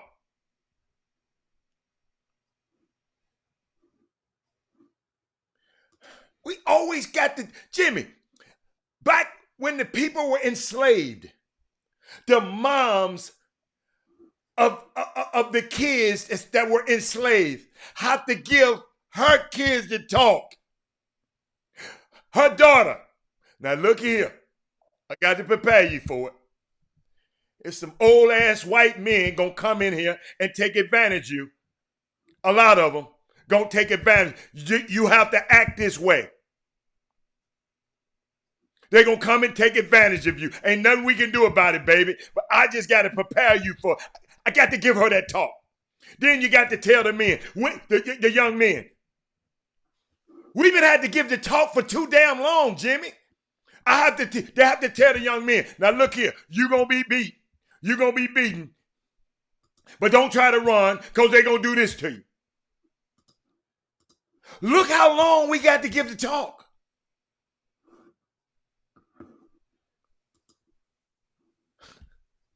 We've always got to give the talk. James Blake standing out in front of a nice hotel in New York where he was staying. Clayman Jacobs, he was staying. He was a professional tennis player. Non-threatening, not that big of a guy. Police just came and pounced on him because he was a black dude standing outside of a nice hotel in New York. That's where my son lives, y'all. Yes, it's personal to me. Yes, I'm not there to protect him. But I constantly got to give a grown man the talk. Unbelievable. Unbelievable. Jim, not a good subject for me to talk about. Yes, just not.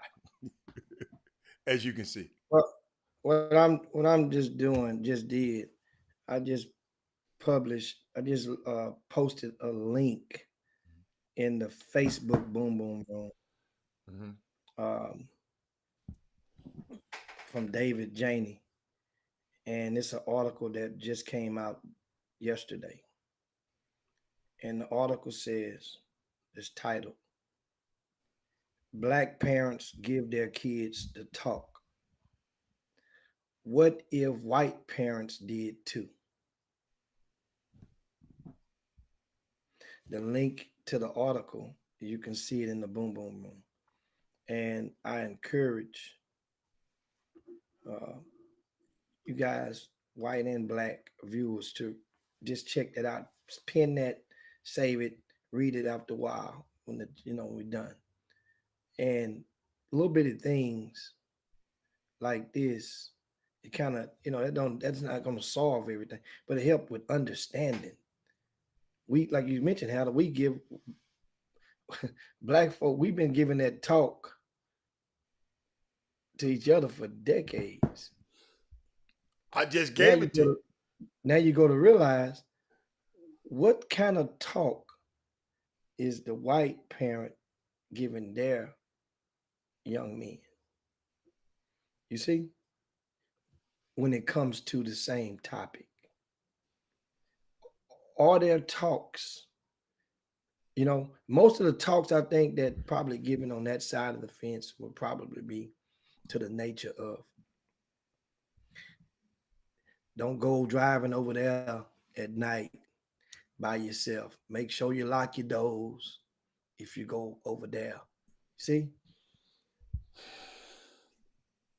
You see what I'm saying? Yeah. And I want to talk to Chris Felix. Chris Felix, ain't nothing in the world that Joe Biden and Kamala Harris can do.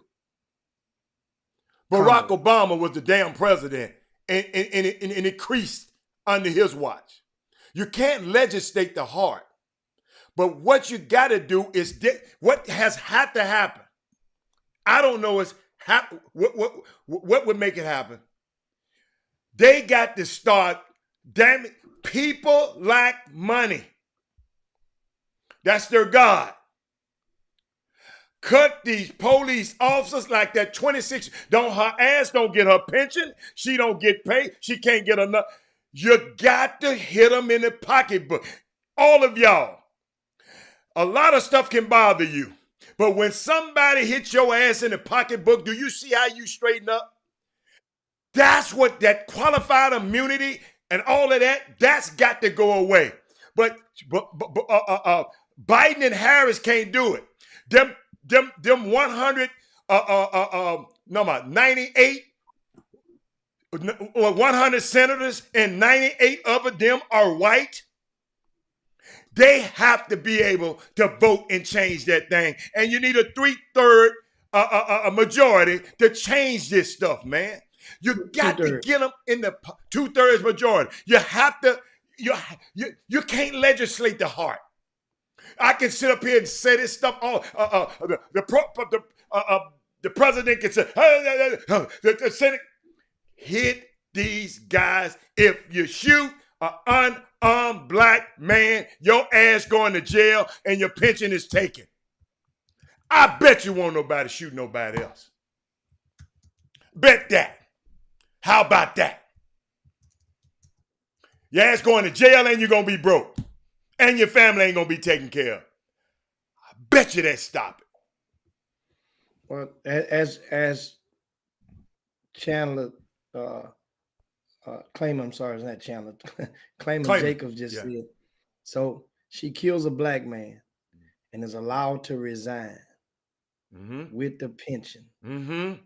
Says she was encouraged to resign prior to being fired and losing that 26-year pension, which is right on the mark. Bango. And I didn't even think about that.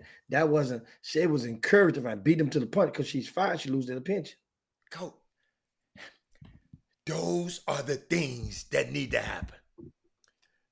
They ain't gonna do, man, I can't shoot him. I ain't finna lose my money. You know how y'all are about your money. These people are like that about their money also. I mean, it's just unbelievable that every time that we, and y'all, I pray for all of y'all, when we pull out of this driveway, when we pull out of these nice communities, when we pull out of whatever community we in, we got a chance to being stopped. Even, Jimmy, think about it. It's been COVID. So the tag people, sending your tags has been behind. And if your tag, you ain't got your tags yet, but you can be stopped and you'll have this encounter with somebody. What you said, Jim, you don't know how they woke up this morning. You don't know how that cop woke up this morning. Who done made him mad? He done caught messing with his wife? Who wife he messing with? And he mad at the world. I'm finna stop him now. Unbelievable, man. It's just, man, we gotta drive, Jimmy. Shit, they'll stop us if we in an Uber. Jimmy, you can get stopped in an Uber. Y'all ain't hearing me.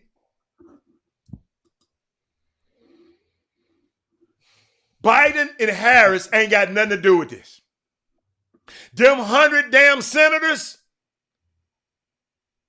those are the people.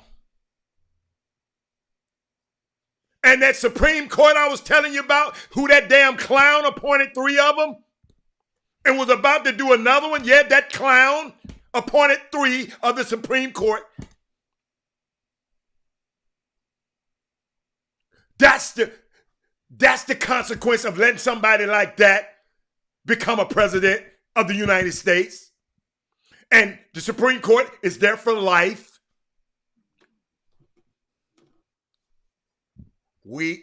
That's when I tell y'all about how we got to have more power politically. And then you say, well, it don't matter. Shh, it matters.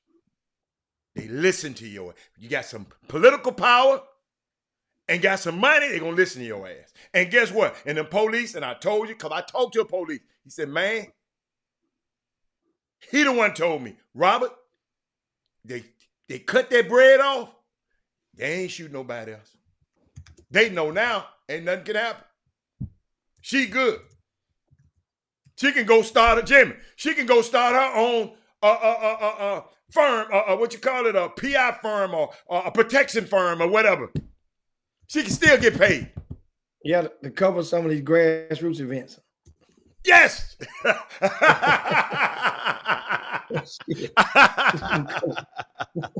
Yeah, man, but it's all good, man. I mean, hey, we Yeah. just got to be careful, man. I mean, I love this being able to share with y'all. But what you got, Jim? I'm sorry. Yeah, and then of course, I mean, it's stuff, man.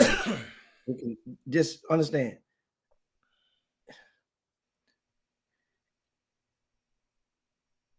Either you in or you out. Yeah. It's just that simple as far as your own solution to this stuff.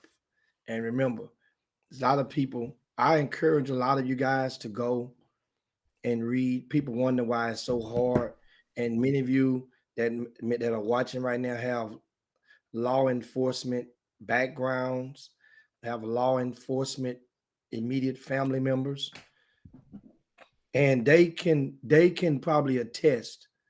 But I encourage you to educate yourselves on the police unions are the major force that prohibits or vastly hinders a lot of this stuff from happening in the swift manner for which we may want it to, as far as the scales of justice.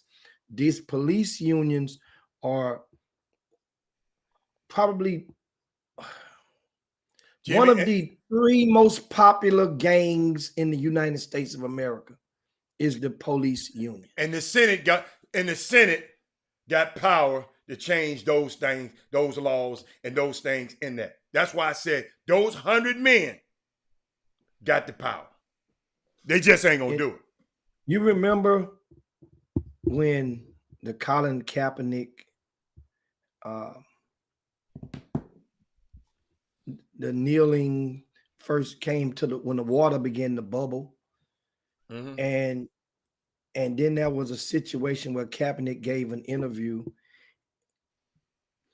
It was a date when it became known that he played with socks on that had pigs on the socks. Yeah.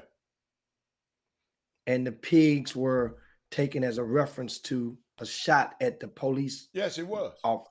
It was. And as a retaliating act, those police officers, per the union, galvanized them to basically threat to not work their post. Yeah. To basically say, we're going to stand down and let 49ers whatever happened in games. here going to happen to you. At 49ers games. Yes. I remember. Yes. Yeah. So that's what the power of the police union, then they can find the most opportune time. For example, those police unions, which got and helped, like this stuff that happened on January the 6th,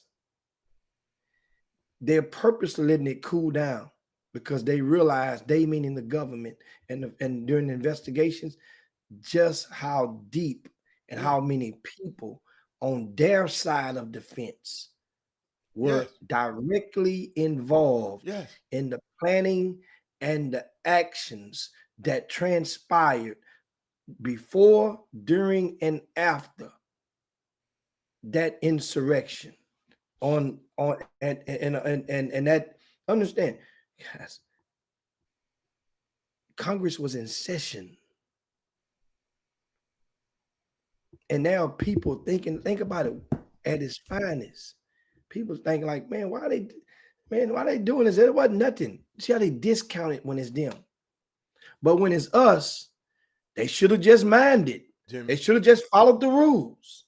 Jimmy, think about that. For those of us who's visited the Capitol and been there and know how hard it is to get to that and get in those sacred places, it's almost mind-blowing to me that these people could do that.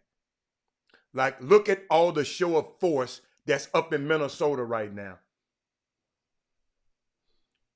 Go look it. Y'all go Google it. It's a great show of force up in Minnesota right now for the Derek Chauvin trial, and it's in Dante Rice situation. But the National Guard and everybody, and they were not deployed up there in Washington, D.C. Because it's a bunch of good people up there. I didn't thrill. One of the congressmen said, I forgot his name. I sure want to blow it. I tried to intentionally forget his name. Ron Johnson, I think. I wasn't scared when the insurrection happened. But if they had been Black Lives Matter, then I would have been scared. This is senator, one of them 100 that I've been trying to teach y'all about, who got the power to disband qualified immunity. Qualified immunity saying if the police do something, they got, okay, ain't nothing we can do. You can't sue them. You can't sue the police. It's qualified immunity. They know, Jimmy, if I do something, you can't sue me. Nothing.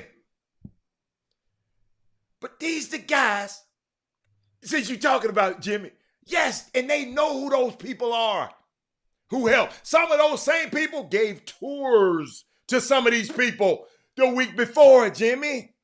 Them people know exactly where the hell they need to go. They knew the soft spots. It's unbelievable, man. And want to add one thing about the union stuff, because we talked about this on the Chop Shop back in like September. Ironically, the union's contract with the HPD and the city of Houston, that's Houston Police Department for those that are out of town, it was set to expire on December the 31st. And I remember how I went and I read and I found some stuff that was intriguing about it, how the makeup of the jury when they go to when the police officer is alleged with misconduct or whatnot, they have a review board. It was like 12 people on the board, but 6 of the people were from within the police union. So that means that the worst case scenario, you get a hung jury whenever I'm serious. You can look this stuff up. So it was set to expire. They had what they call a 48-hour rule. The 48-hour rule, meaning that the police officer who's accused of misconduct gets 48 hours to review any evidence that's been placed against him. He gets to review the evidence before they can even make a statement.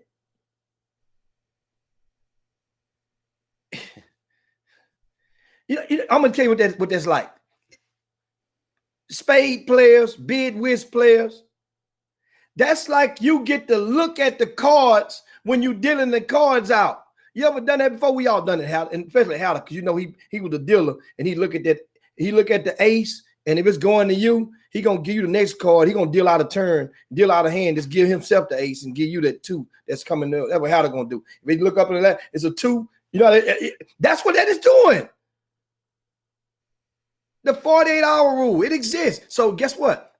The mayor of Houston had voted to extend the period before renewing, because we were in the COVID. We got other stuff on our mind. You know, remember now, the police union, Art Cerveda, who just took the job as the police chief in Miami, he's gone in the past month. So that he was an advocate and a supporter of the Houston mayor, Sylvester Turner, which I had no problem. He was a supporter of that. Remember, because the firemen was against the mayor, but the police union was with the mayor. So the mayor, as a result, the police union, if they're backing you, that's an investment that they're making with their resources. In return, you got to make this thing right on this. You got to make it go away. So as a result, you keep it out of sight, out of mind. You think the mayor of Houston is going to change this contract and alter to where police reform would be in the benefit of the civilians as we are trying to fight for it to be? You think he's really about to do that? You really believe he's about to do that right now? I just let you do your homework on that yourself. That's just going on in Houston. And guess what? There's other stuff going on in Dallas, Chicago, Atlanta, Los Angeles, where a lot of you guys are watching from right now.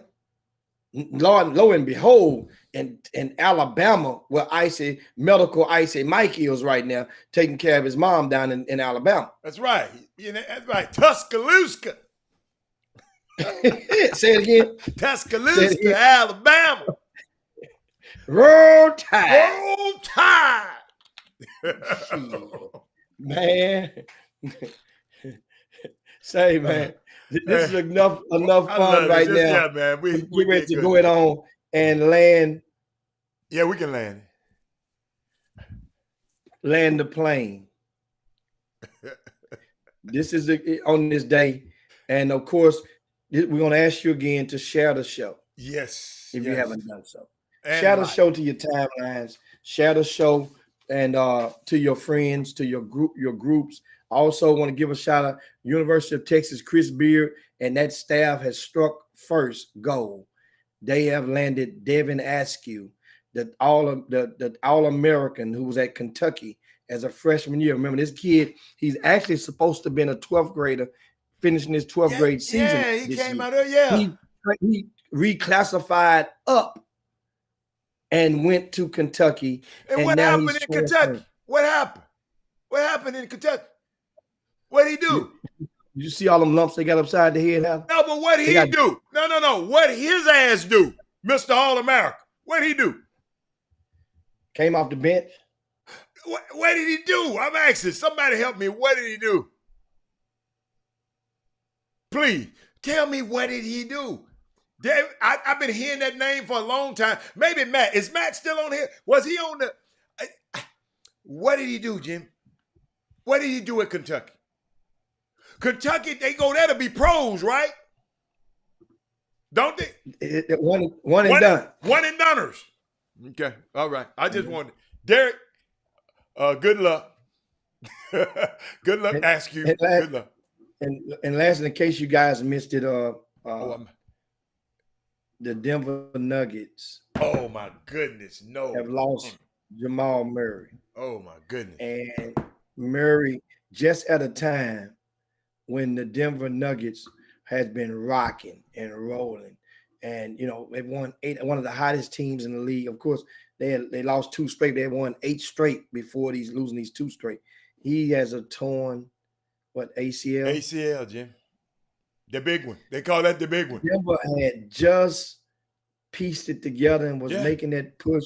They picked up young fella from down in Orlando, had won 8 straight, and now this. And Jimmy, when you finish this, I got something for you too. We we got a text about it.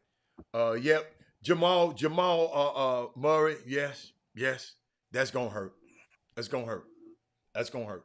Jimmy, if you watch it, you remember they said this early turnaround of the NBA season gonna result in a lot of injuries.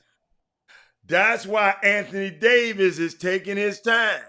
The old man. And LeBron. The old man. I'll finish it. Oh, and Kevin Durant. Yes, they taking this time. Well. Yeah, thank you, Kevin. But Kevin, I want to shout out Jimmy. We got a text talking about Darrell Edwards. Did you get some information on it? Did you see in the book? The young man was a Fresno, California kid who moved to Houston and played high school basketball at Dobie High School as a freshman and a sophomore, and then transferred to Fresno, California to finish high school, right? Then he played AAU with Marlon Lowe and Texas Pro, went to Northwest Florida for JUCO. He was one of Will Wade's first recruits at LSU, and Wade constantly talk about it. He was the one in that wreck, Jimmy, with the young lady, the young singer from Houston. A dude was going, a drunk driver was going the wrong way on the West Park toll road that I use a lot at night, right there at Dunvale, and hit the people face on. And we knew about the young lady, but we didn't know this was a young dude from out, and he got a GoFundMe account. I wish, I'm going to see, can I find it and try to post it for y'all. Young kid, Jimmy, I mean, oh my God. Terrible tragedy. with them young people losing their life, and some of them fighting for life right now. I just wanted to share that with y'all. I got it somewhere. I think we got it, but I'm gonna post the thing. You got anything to say about that, Jim? I mean, it's anything can happen, boy. I mean, in one Yes. day, and this one night, Yeah. and that's a this young man was set to go and play overseas a month from now. Well, hell, this a couple of weeks from now. Yeah. He was set to go overseas and play. And Darrell Edwards, he had moved to California from Houston midway through his high school career. And when he went to California, it was right at the time when he was developing, he was going from caterpillar to butterfly in regards to his basketball development. He left here, he was just all eggs don't hatch on the same day. Right. But then he got over there a couple of months later when basketball season was like, wait a minute, this the same guy? And Nace was loving him now. Right. He goes to JUCO, then he goes to UTEP, then LSU, and young fella, man, he had two broke legs, broke vertebrae, his back, Wow, look at there. Ken Gamble said that guy been coming to that gym every Tuesday and Thursday. So this is a guy that's from our community. Yeah. I mean, he lives in Houston. His parents. He just moved, well, one of his parents, I think. And man, this is yeah. I had to bring that to guys. He got to go coming from the club. Yeah. At 2. Yeah. And it's like you can't. I mean, somebody's driving the wrong way. Wrong way, Jimmy. Not just driving the wrong way. He on the but wrong. Drunk. Yes. But drunk. Yeah. Driving the wrong way. Yeah. I guess I don't know how he got on the freeway, but guess what? Signs don't stop drunk people from going where the hell they want. People got to quit this drinking and driving. That's the bottom line. Like that guy said, man, we wouldn't even be here if this dude wasn't drunk. Senseless. Get your Uber.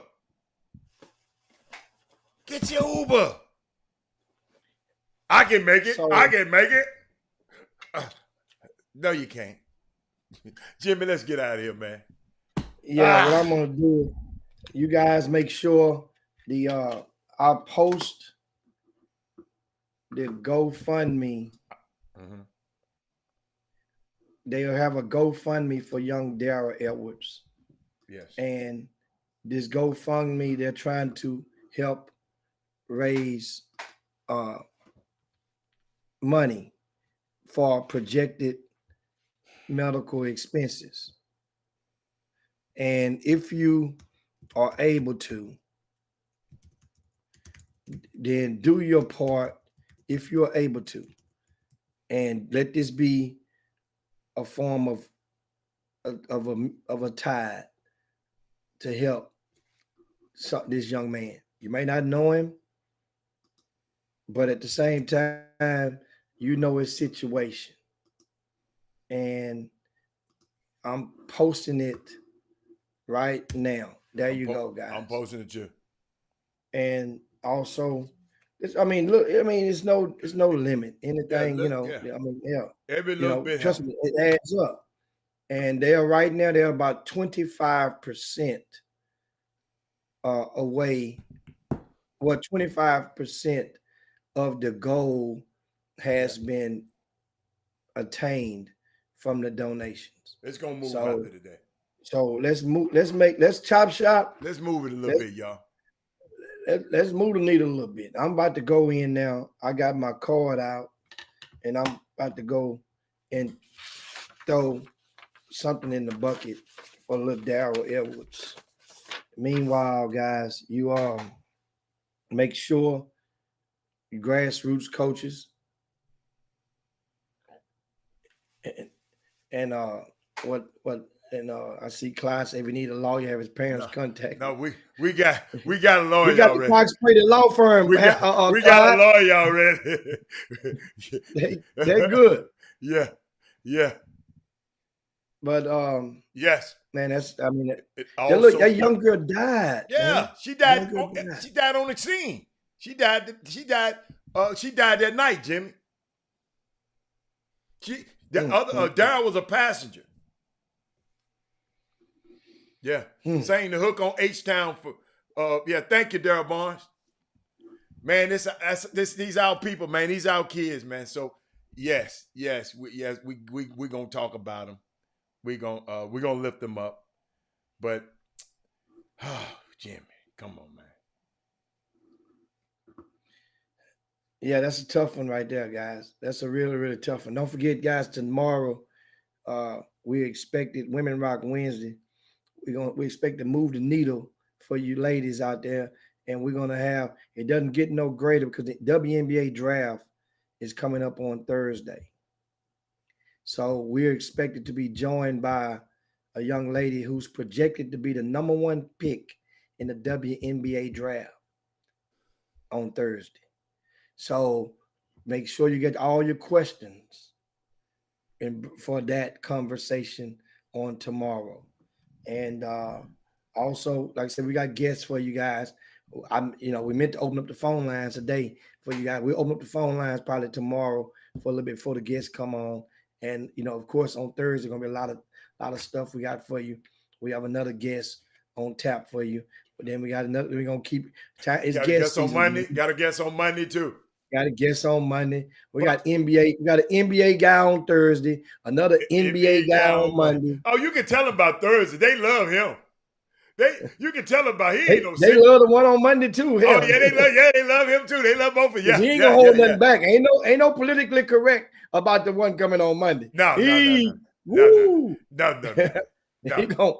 might hurt some people feeling, but I mean, but of course on Thursday, John Lucas makes his quarterly appearance on the Chop Shop and gives his State of the Union.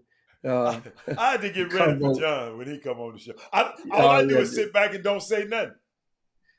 And don't y'all ask him about them Rockets. Now, speaking of the Rockets, good news about the Rockets. What? They got their heads beat in last night, but it was good news. What? Armani Brooks played 14 minutes and scored 14 points. That's the kid from U of H. He was supposed to be part of this team.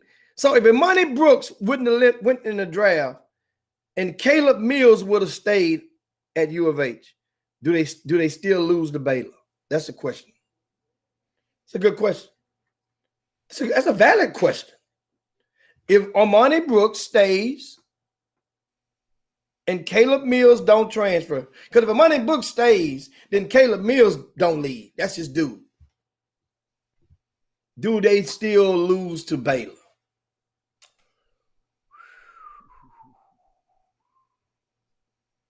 Speak on it. What you think? I ain't saying that. I don't know. Because if my auntie had a beard, she'd be my uncle. So I don't go with this. She's still sitting down though. She's still sitting down.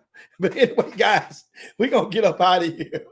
And then it's time to slide down Dino's back and yabba dabba do this thing for this Tuesday. Man, thanks so much for everybody for tuning to the Chop Shop. Hey man, make sure we hope that we enlightened you, informed you, educated you, engaged, and also kept you engaged for the most part during your midday sports happy hour. This is indeed the best 120 minutes of your day, the Chop Shop. Thanks so much once again, everybody tuning in. For Robert Haller, it's Jim Hicks, and you know what time it is. It's time to get up out of here. Chop Shop, we up out of here. See you in 22 hours. Jim Hicks, Rob Hatter, you are now tuned in to the Chop Shop. I'm Retro. Let's get it. We in the Chop Shop. We live in the Chop Shop. We talking sports talk. We live in the Chop Shop. We in the Chop Shop. I'm talking sports talk. So turn your dials up. It's live in the Chop Shop. We in the Chop Shop. We live in the Chop Shop. We talking sports talk. We live in the Chop Shop.